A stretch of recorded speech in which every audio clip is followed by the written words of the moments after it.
अस्सलाम वालेकुम फ्रेंड्स, मेरा नाम है मोहम्मद कासिम और आप देख रहे हैं कासिम टीवी। इंडोनेशिया में समुंदर की तह में रहने वाला देव कामत लाल बेग दरियाफ्त कर लिया गया है। आज हम आपको इस वीडियो में इस लाल बेग के बारे में बताएंगे। वीडियो शुरू करने से पहले मेरी आप सबसे ये रिक्वेस्ट है कि अगर आपने मेरा ये चैनल अब तक सब्सक्राइब नहीं किया तो काइंडली पहले सब्सक्राइब कर लीजिए और साथ ही साथ बेल के आइकन को भी प्रेस कर दीजिए ताकि मेरी हर नई आने वाली वीडियो का नोटिफिकेशन आपकी नोटिफिकेशन बार में आपको मिल सके। तो चलिए वीडियो शुरू करते हैं। पहले कोरोना वायरस की आलमी वबा और फिर दुनिया के कई इलाकों पर टिड्डी दिल का हमला, इस वर्ष साइंस से मुतल्लिक काफ़ी खबरें गर्दिश में रही हैं।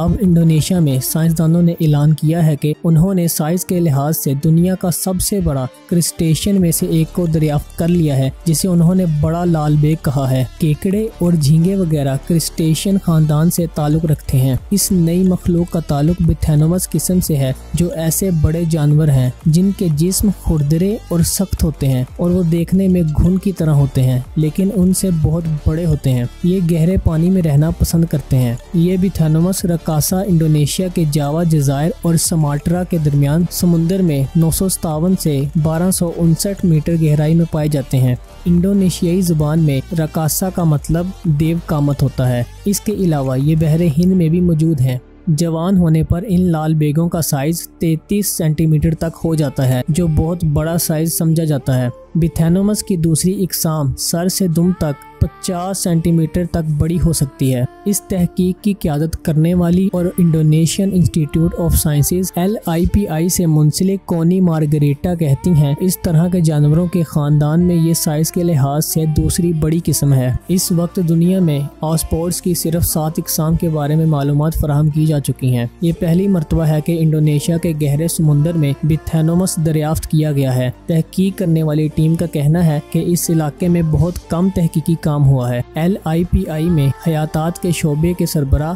काहेव रहमादी कहते हैं कि ये दरियाफ्त इस बात की निशानदही करती है कि इंडोनेशिया में कितना हयाताती तनों है जिस पर तहकीक होना बाकी है। लंदन के नेचुरल हिस्ट्री म्यूजियम के मुताबिक इस बारे में कई साइंसी आरा हैं कि ये समुद्री मखलूक इतनी बड़ी क्यों है। एक राय ये है कि समुद्र में इतनी ज्यादा गहराई में रहने वाले जानवरों को ज्यादा ऑक्सीजन की जरूरत होती है, इसलिए इनके जिस्म बड़े और टांगे लंबी होती हैं।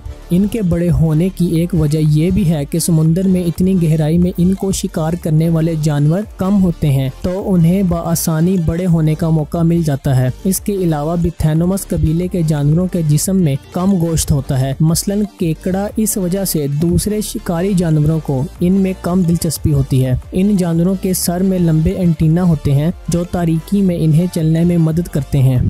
ताहम ये देखने में तो अजीब से नजर आते हैं, लेकिन ज्यादा परेशान नहीं करते। ये जानवर बुनियादी तौर पर समुद्र की तह में घूमते फिरते हैं और शिकार की बजाय इधर उधर पड़ी हुई दूसरी चीजों को अपनी खुराक बना लेते हैं। नेचुरल हिस्ट्री म्यूजियम के मुताबिक इनका ग़िज़ा को हजम करने का निज़ाम इंतहाई सुस्त होता है, इसलिए ये बगैर खुराक के भी काफी अरसे तक जिंदा रह सकते हैं। इस किस्म के एक बड़े जानवर को जापान में रखा गया था जो 5 साल तक बगैर खुराक के जिंदा रहा था। ये ताज़ा तहकीक LIPI, national university of Singapore और ली कोंग चैन नेचुरल हिस्ट्री म्यूजियम की मुश्तरका कोशिश है। सन 2018 में इस टीम ने 2 हफ्ते पर मुश्तमिल अपने तहकीकी काम के दौरान 63 मुख्तलिफ जगहों से हजारों मखलूकों को इकट्ठा किया और 1 दर्जन नई इकसाम दरियाफ्त की। टीम ने बिथेनोमस के 2 नमूने दरियाफ्त किए, जिनमें से एक नर और दूसरी मादा थी। नर का साइज 36.3 सेंटीमीटर था, जबकि मादा का साइज 29.8 सेंटीमीटर था। आई होप फ्रेंड्स कि मेरी ये इन्फॉर्मेशन से रिलेटेड वीडियो आपको जरूर पसंद आई होगी। अगर आपको ये मेरी वीडियो पसंद आई है तो मेरे इस चैनल को सब्सक्राइब करें, इस वीडियो को लाइक करें और शेयर करें